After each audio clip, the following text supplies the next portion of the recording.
जय हिंद बच्चों, आप सबका स्वागत है आपके अपने YouTube चैनल पूनम की नॉलेज में। आज आपका फिर से स्वागत है कक्षा 10वीं की गणित का त्रिकोणमिति का जो फर्स्ट प्रश्नावली है 8.1 उनका क्वेश्चन नंबर 2 आज हम लोग बनाएंगे, सॉल्व करेंगे और उसको समझेंगे बेहतरीन भाषा में, एकदम आसान भाषा में हम लोग समझने की कोशिश करेंगे। चलिए, बोर्ड पे क्वेश्चन लिखा हुआ उसको पढ़ते और इसको सॉल्यूशन करते, सॉल्व करते। देखिए, क्वेश्चन दिया हुआ है 2 नंबर क्वेश्चन है कि आकृति 8.13 में tan p minus cot r का मान ज्ञात करना। मतलब आकृति एक दिया हुआ, आप अपने एनसीईआरटी के बुक में देख सकते हैं। 8.1 का जो क्वेश्चन नंबर 2 है उसमें ये आकृति बनाया हुआ है और ये आकृति 8 पॉइंट कितना है 13 है। तो इसमें मान दिया हुआ है tan p minus cot r का मान ज्ञात करना। तो इसमें मान दिया हुआ है एक रेखा की मान दिया हुआ है 12 सेंटीमीटर तथा दूसरे के दिया हुआ है 13 सेंटीमीटर। इसके मतलब कहने का मतलब है ये जो इस त्रिभुज का ये जो रेखा है इसको हम लोग क्या बोलते हैं, लंब बोलते हैं। क्वेश्चन नंबर फर्स्ट में आप लोग को बताए थे इसके बारे में। इस त्रिभुज के इस रेखा को लंब बोलते हैं और इस सामने वाले को क्या बोलते हैं, कर्ण बोलते हैं, तथा नीचे वाले को क्या बोलते हैं, बेस यानी आधार बोलते हैं।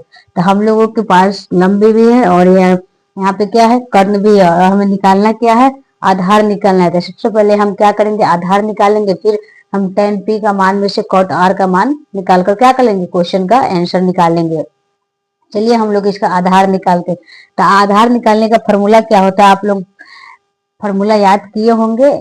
आधार निकालने का फॉर्मूला पहले बैठाएंगे, फिर इसका मान निकालेंगे, आधार कितना हमारा आता है। आधार बराबर होता है रूट अंदर कर्ण का स्क्वायर माइनस लंब का स्क्वायर।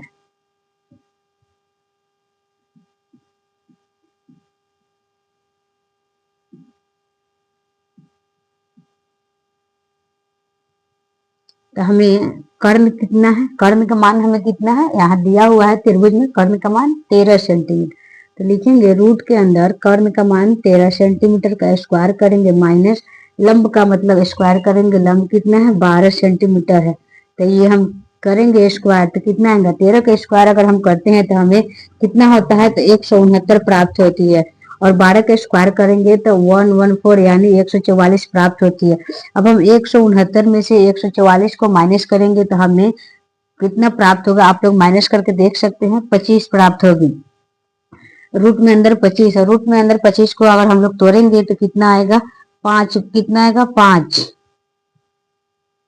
तो हमारा बेस कितना निकल कर आ गया, 5 सेंटीमीटर। हमारा बेस कितना आ गया, 5 सेंटीमीटर।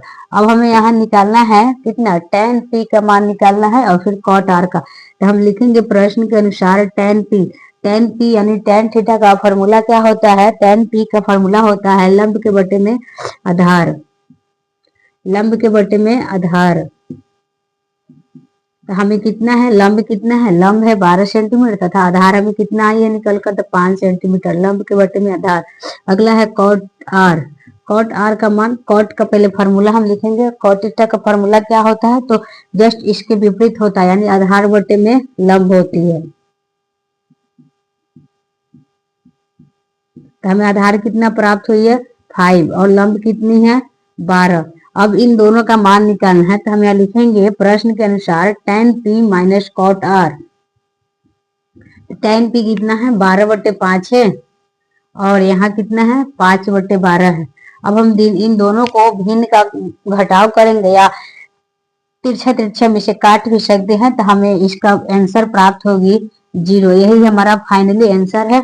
अगर आप लोगों को क्वेश्चन समझ में आती है और मेरी वीडियो अच्छी लगती है तो आप लोग मेरे वीडियो को अधिक से अधिक शेयर करें और मेरे चैनल को सब्सक्राइब जरूर कर दीजिएगा और कमेंट बॉक्स में जरूर बताइएगा कि हाँ क्वेश्चन किस तरह से बनाया है, जो आप लोग को समझ में आई है नहीं। फिर हम कल मिलेंगे तीसरे क्वेश्चन के साथ। जय हिंद बच्चों।